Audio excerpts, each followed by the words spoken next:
Oh, they've done it!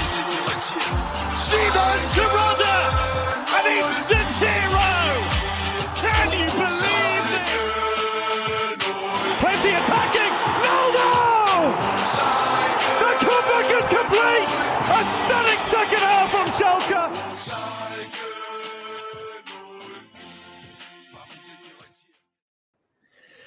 No matter the score, it's Blau und Weiß ein Leben lang. Herzlich willkommen zurück auf Schalke America. Welcome back, episode 197. It's a today we're going to do a recap of the Eintracht Braunschweig match, the loss, and then looking ahead to Holstein Kiel because we got them this Friday. So instead of doing the podcast on Monday, we wanted to wait a couple of days and let it simmer. Come back and do a preview of the Holstein Kiel match because that's going to be a huge matchup, which we'll get into in this podcast. But it's we didn't get the double against Eintracht Braunschweig, did we? No. In fact, we looked worse off than we did against them in the first game. And it's funny, before we get into the lineups here of the game and just recapping it a little bit, we had played, and we talked about this on the last podcast, we had a friendly against the U23s where we looked terrible. We didn't play, I mean, we weren't, the aim was just to get fitness, right? But we still lost 4-2 to our U23s. Kiki Top, hat trick. And after that, Thomas Reis came out and said, oh, this game looked like the old Schalke. Talking about the U23s. We played poorly. This is not the team that, this is the team that I always heard about, and hopefully we can get the shake off those that rust or whatever and get back to the way we've been playing. Fast forward from the conversation to this game against Braunschweig, and we lost 1-0. And played as well as we did in that 4-2 loss against the U23s. Glück auf, Anthony. Glück auf. Glad you guys joined us tonight. It's like a Blues Wednesday, right? Blues Wednesday. Got the blue in the background. Obviously, those are our colors.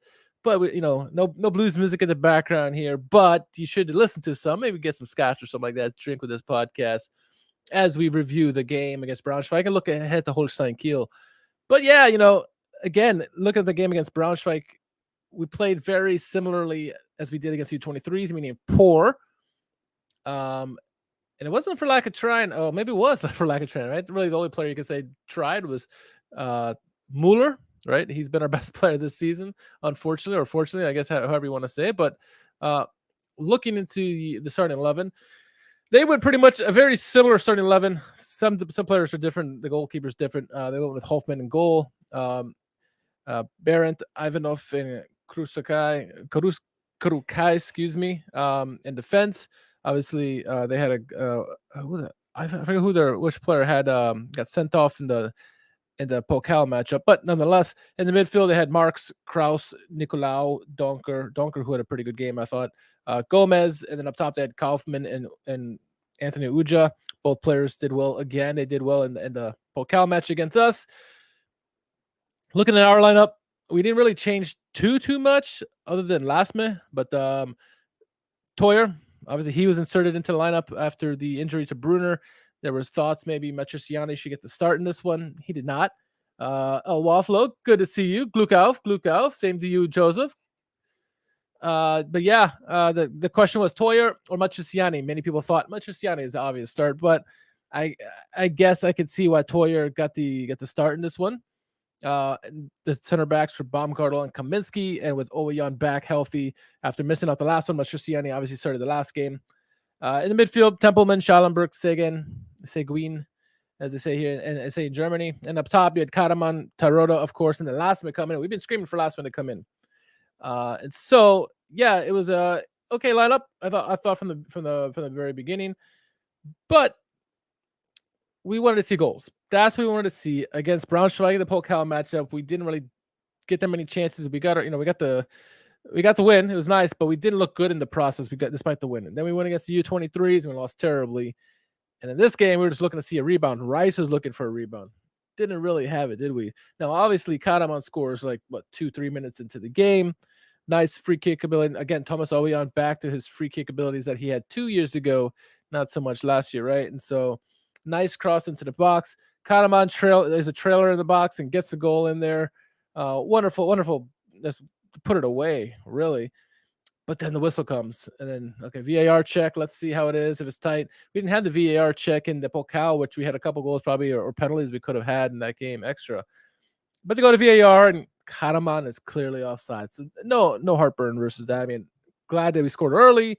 Unfortunately, it was offsides, but correct call on the play. One of the guys who was inserted into the lineup, Brian Lasme, we wanted to see him involved early, right? He's shown us that he's a super sub. Let's see how he would do as in the starting role. Well, he started off fairly well. I thought he had a great opportunity. Oh my gosh, I don't even know. It was probably within the first 10, 15 minutes. He had a great opportunity on the right-hand side. Someone fed him through the ball, one-on-one with the keeper, goes for power instead of placement, but lets off a rocket. Unfortunately, it's to the outside of the goal post instead of the inside. We're talking about millimeters here, right? Because, a few inches the other way, it would have been a fantastic goal. But went for power, didn't go for placement. I understand why you're one-on-one with the goalkeeper in such a close range. Put it on power. Hopefully it's on net. Goalie bobbles it and a rebound. Terodde's there, Kahneman over there, right? But missed the goal. What's the target altogether? And one of the things everyone harps on is getting shots on target. That was off target. But you like that last man was in there. You like that they found him in the box. But you were wondering, are we going to rue that miss? Sure enough, we do. And it's the same shit we say all the time is don't beat ourselves. Let the other team beat us. Make them beat us. But don't freaking give them easy goals. What happens? The new man, Toyer, on the right, and he's around the midfield area, gives up a careless, giveaway right to, and I don't remember who. It might have been Gomez, I think it was. Gomez finds Anthony Uja. Uja, of course, as soon as he gets the ball, Kaminsky's there. Every other defender is way up high because, Schalke were in possession when they lost the ball. So then Kaminsky tries to press up on Uja, but Uja finds Kaufman on the backside, onside, one-on-one against Mueller, and it's a 50-50 chance at that point if Mueller's going to get it. Mueller's a good goalkeeper, but, I mean, Kaufman's a decent player, and Kaufman had the whole net to shoot at and puts it away nicely. It was a nice finish by them. They were clinical on the takeaway from us, and they went up 1-0. You're like, okay, they went up early against us in the Pokal match. We should be okay. Gluk out, Eric. Good to see you on here tonight. But yeah, Braunschweig went up in that game. We able to figure it out and won 3-1 in the Pokal. But in this one, I felt comfortable at that point because we had created some opportunities. This goal happened in 22nd minute, so you still had 60 plus minutes, 70 minutes left in the game that we could try to get something back.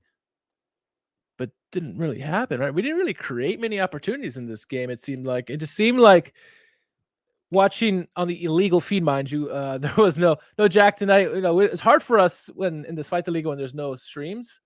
And so this game was not streamed on the States, at least not on ESPN Plus. So I found some shady methods to watch the game. Shout out to Eric for providing that link. It's I think it was a live TV.sx or something like that. It's good to use on your phone. You better have a good protection on your computer or phone if you're going to use it. My phone, I didn't want to test it on my computer. I did it on my phone. It worked well, but I got to see the game. Nonetheless, that was like the highlight of the first half for me, is just being able to watch it because the team was very staticky in that game, particularly in that first half as well. Again, Mueller, the few times that they had chances, Mueller had to make some saves on it. But offensively, really weren't creating anything. Templeman wasn't doing it. Seguin wasn't doing anything. Kahneman was quiet. Lasme was quiet after the first 15 minutes or so. So really weren't doing anything. Second half started off well where Simon Terodde got a goal. 1-1, here we go. But then they go to VAR, and VAR checked it. And at first angle, I thought, no, that's a good goal. That's a good goal. They show the replay again. You're like, Terodde is off by like a couple feet. I mean, it just a body, like his body was slightly ahead of the play versus the defender. So it was a correct call. But I like the way that we came out. So I was looking, okay, yeah, let's get some more opportunities here. Honestly, that was probably, and you guys can correct me if I'm wrong, but it's probably our only chance in that second half. And that came within the first 10 minutes of the first half or second half, excuse me. So Not that great. Matriciani, we did see him eventually. Drexler, I mean, we went for broke, right? Ouedraogo, there was a substitution. Karaman got an injury late in the first half. Kozuki came on. We've been screaming for him. We got to see Yusi Kabadai come on as well. He was decent in his performance, but didn't create enough. We didn't do enough really in that second half, and an embarrassing loss to say the least against Braunschweig. Is it the end of the world? No, it is certainly not the end of the world. However, you can't be losing to a team like Braunschweig, right? If we have intentions of moving right up, and it's at the end of the year, no, it's not. But man, we're at 3 points after 3 games, 2 losses and a win. You're playing Holstein Kiel coming up this weekend. They're ahead of us in the table. They got 2 wins in the first 3 games. Granted, their last game was a loss, but some of Hamburg's already at 7 points. A couple teams are at 7 points already. Hertha still on 0, thankfully. But yeah, look at the statistics. The XG, they had 2.13 XG. Ours 1.24, and our 1.2 from the one. The couple of plays that were offsides there. Honestly, possession, we barely outpossessed them, but that's because we were trying to catch up and get the goal. Shots on target. Look, they had 6 shots on target. We had only 3 all game long, and they really stopped trying after that. After their lead. Yep, I use the VPN. The VPN is always the recommended way to do it, Anthony, for sure. You just got to find the legal stream. Let's see. Yeah, I mean, statistics. We actually it just looked poor in every aspect of the game. Shots, Uja had 6, Terodde had 3, and really after that goal, they was offsides. That's really his last really great opportunity of the game. Baumgartl was a lot better in this game than he was in the last one, obviously in the Pokal. But I thought overall, I mean, I can't say there was any decent performances outside of Mueller. And you can't blame Mueller for the goal. Left high and dry, 1-on-1 against Kaufman. Kaufman's going to put that in there majority of the time, I would think. Didn't really see anything from anywhere. Toyer did not look good. He picked up an injury in the game, apparently, but he's going to be all right, I think. But yeah, everyone played poor. And now we got an old friend coming up on the horizon, Steve Skripski. Remember him? He's a decent player. He turned out to be a decent player. And so, yeah, well, we'll see what we got here coming up on the horizon. Looking ahead, I actually took some notes on Holstein Kiel because they're a decent team. Look at all their games so far this year. 2 wins and a loss. Some things I think that we can take care of them with, right? And some things that I think we're gonna have to worry about.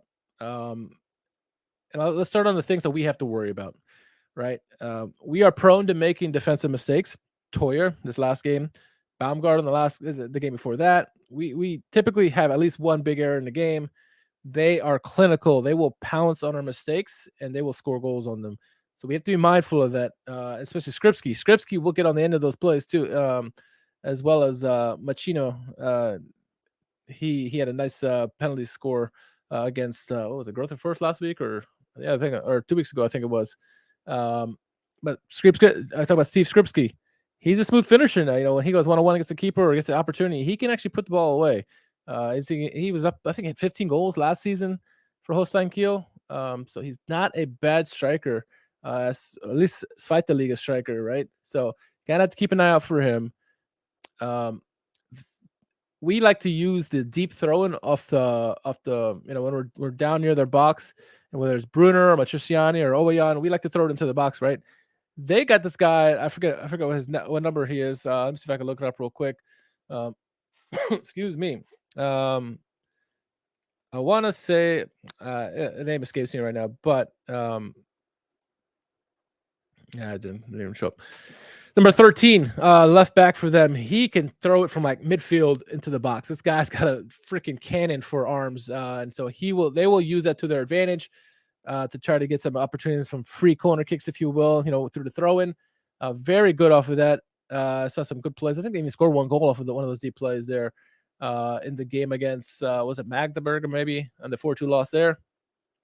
And then also they have a propensity for crossing, especially from the left-hand side, but from right-hand side as well.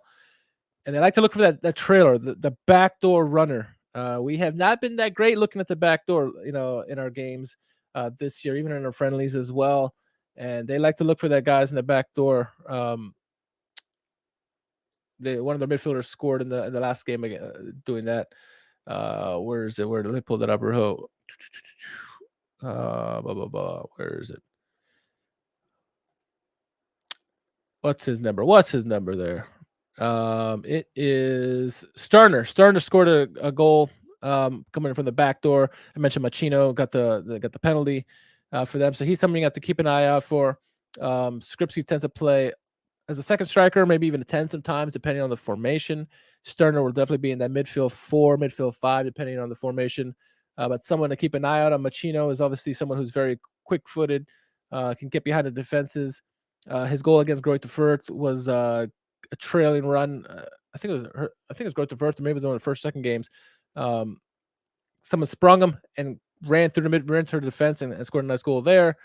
So that's someone you have to keep an eye on. Now, things that they're weak at, right? Everyone's weak. We got certainly our weaknesses. Holstein Kiel, they're no different. They lost to Magdeburg 4-2 last week, so they gave up a lot of goals. But also this season, I've seen this repeatedly happen with them, and so they're just like us. They're prone to giveaways defensively, especially, right? Whether it's the defender passing it back, the goalie's not that great with the foot of his ball. The midfield trying to pass back defense, they will make mistakes, and so we have opportunities. We need to be ready for those opportunities and take it and run and get a shot on goal, get some goals there, because I think they can certainly be had there. Need to test their goalkeeper, right? Their goalkeeper's okay. He's just okay. He has trouble with the ball sometimes, very Schwoloff-like, where a ball that should be comfortable in his arms, he'll bobble at times. You can get a goal off of that. So you need to test him, get lots of shots in him, make him earn the victory if that's what they're going to get, or earn the save, I should say. But the goalie can be had. Let's see. Similar to us as well, if you attack their center backs, directly, or go for the crosses behind the defense and look for the runner, they can be had. Their two center backs don't seem to be.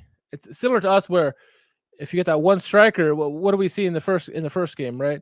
Glatzel getting between both our center backs. They seem confused. They didn't know who to mark, who's going to mark him, and he just left free at times. Same thing can happen with Holstein Kiel, especially if Terodde can get in behind them off the crosses, whether it's Oyan or Matriciano, whoever starts in the right back position, or Bruner. Maybe Bruner's even back. I have to check the update here before we get out of here. But they can be had on the crosses, and then attacking them directly. I've noticed Holstein Kiel this year have been very poor at covering trail runners. It seems like they initially look at where the players are, the defenders, and they kind of forget about them. And then as the play goes on, you can easily get a trail runner behind them, whether it's way back door or cut in through the middle. They don't seem to pay attention to that. They get caught ball watching way too often, which could be used to our benefit, right? Our midfielders, as Seguin, maybe even if a Templeman gets in there, they can get these opportunities there for a goal in front of their box. So the trail run is going to be huge for us. Hopefully the teams have been, Rice and company have been breathing this down their neck. That you got to get in the box, got to get shots off. And then again, kind of going back to what I said before with the crosses, covering the back door, whether it's on set pieces, whether it's on crosses in open play, they tend to forget about their man. And it kind of goes back to watching the trail runner or being too focused on where the ball is. They just forget about that backside. They think that the ball's over here. It's not going to get over there. It's almost like daring you, hey, go ahead, try, because we're not going to worry about, guarding it. And you can have them that way. Karaman, we saw in the Pokal matchup, did well on the back door and off a free kick. Was able to get the back door, got a goal. I think we can find success through that way. Karaman's going to be going there if he's healthy enough to play in the game. He will be able to go for that, but we got to continue going for that back door. I think they can give up many goals that way. So let's see. I'm curious to see how we do this against Holstein Kiel. The game is at home, so that should be a boost for us. Having those 2 games away at Braunschweig was definitely difficult, even though that's not that difficult of an opponent.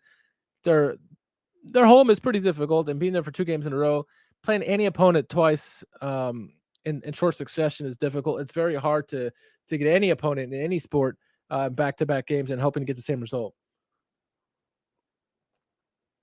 So there's those things in the game to look forward to. But looking at some of the games that Holstein Kiel have had so far this year, let's look at some of the results that they've had.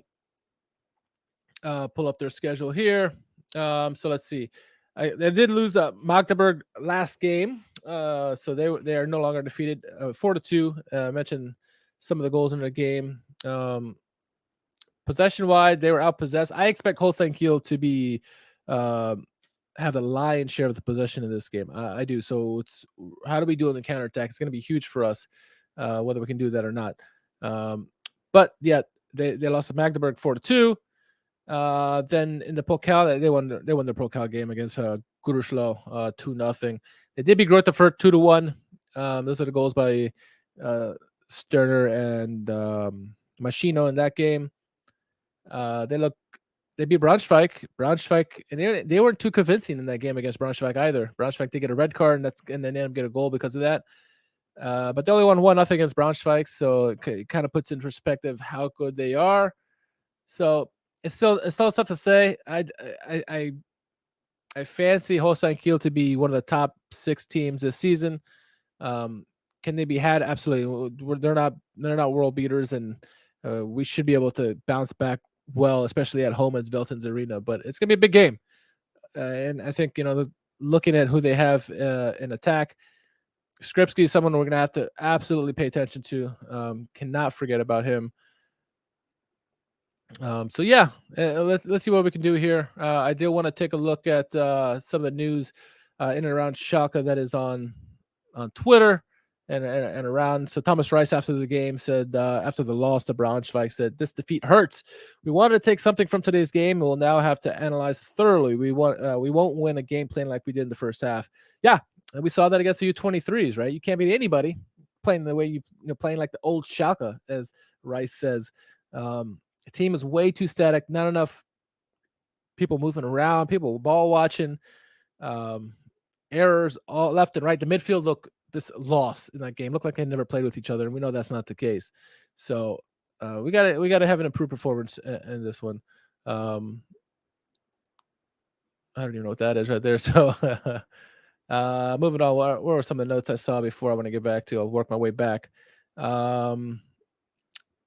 UC Kabadaya had a nice performance as his debut for Schalke.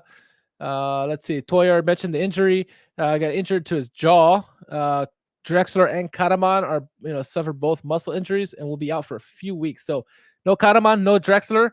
We kind of resigned Drexler to the bench, as opposed to the midfield that did start Tempelman, Schallenberg, and Seguin. But Drexler's still an important player for us. He can be a super sub for us. And so having him injured, having Karaman, who's been playing better, his best spell with us this season, having them both out is unfortunate. Toyer he'll be on the bench. I doubt he'll start in this game unless another injury happens. But the game is Friday, as mentioned, 12:30 Eastern time, 6:30 p.m. German time there. There's some of the boys training. Let's see what else there was. There's some other news. Rice says Drexler and Karaman will be out until the international break at least. So that's looking at September 9th through 11th, somewhere in that time frame.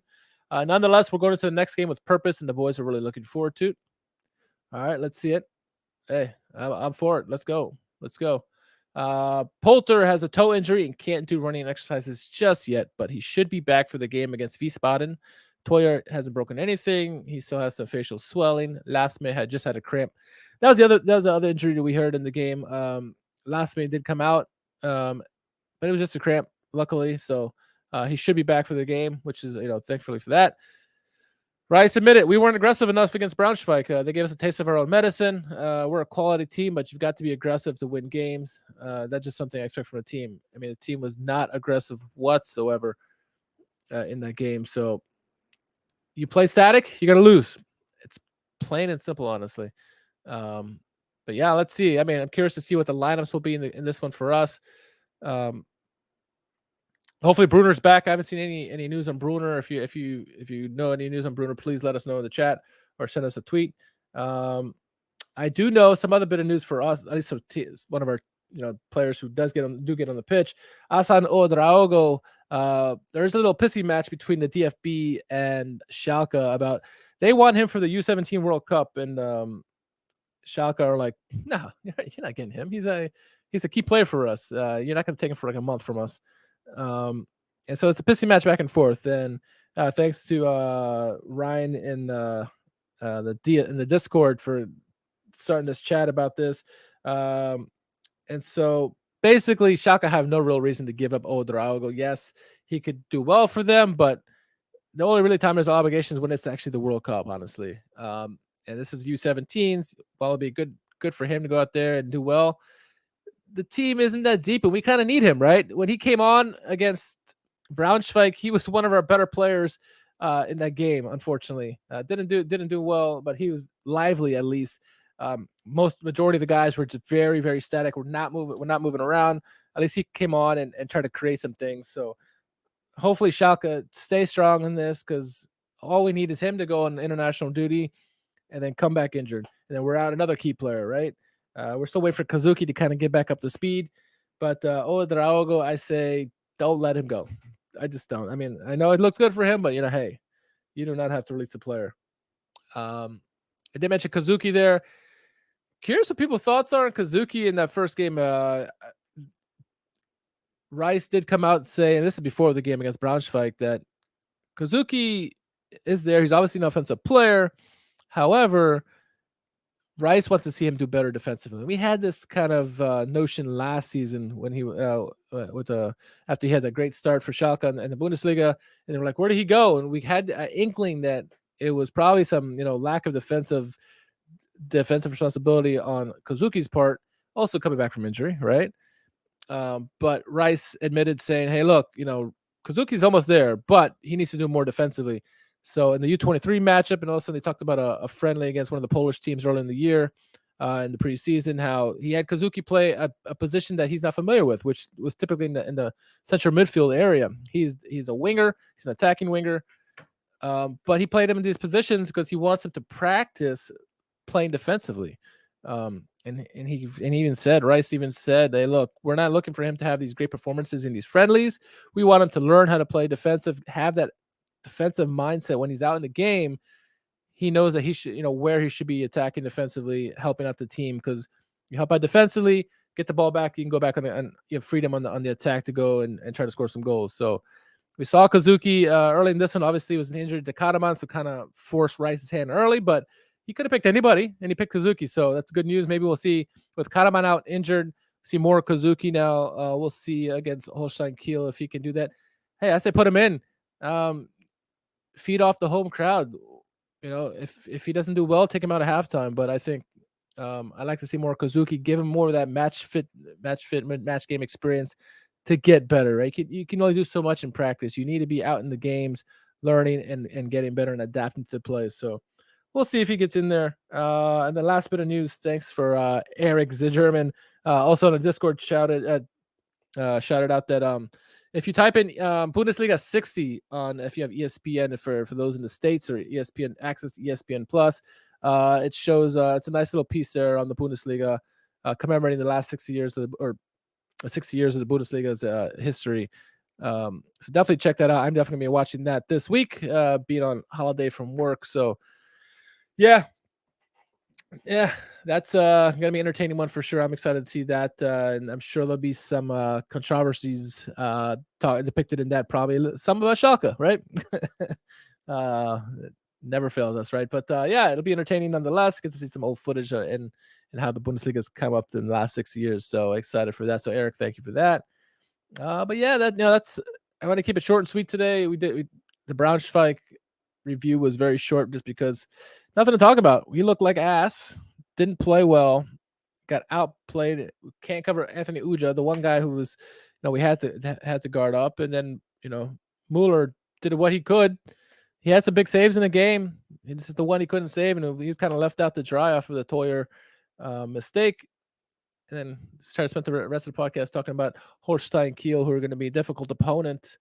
And it seems like anytime we play an old Schalke player, they seem to get one on us, right? But hopefully not in this game. Mark Steven Skripski, Mark Machino, keep an eye on Stern or some of these other guys in the midfield, and keep an eye out for these throw-ins because they will go for them in the box. So we'll see. And again, test that goalkeeper. Test him. That goalkeeper for Holstein Kiel is not the greatest. Give them some loose balls in the box, and so shots from deep. Have Terodde and whomever else, last man or whoever, try to pounce on those rebounds. That's gonna be the way to success. We have to win this blue collar, right? That minor mentality. We got to have to do that to win the game, and so get back on track. We got a couple more games here before the international break. Let's see how many games here we have until the international break. Oh, wrong page there. Let's see. Here we go. Not that. Where is Schalke? There's Schalke. Okay. So after this game, we got V and Wiesbaden, which is the next week, and then international break. So yeah, this game and one more game between Wiesbaden. Let's get both these games, get 2 wins here before we go Magdeburg coming out of the international break, and then St. Pauli, Paderborn, and then the big one against Hertha. Well, they're all big for us at this point, right? But yeah, these next 3 games after the international break are going to be huge, but we got to get to there first, and first start with Holstein Kiel and then move over to Wiesbaden and get 2 results there. So yeah, I'm optimistic, and hopefully, 2 wins. 2 wins. We need some more Victory Mondays to talk about on Mondays. Next podcast will be on a Monday. I was out of town.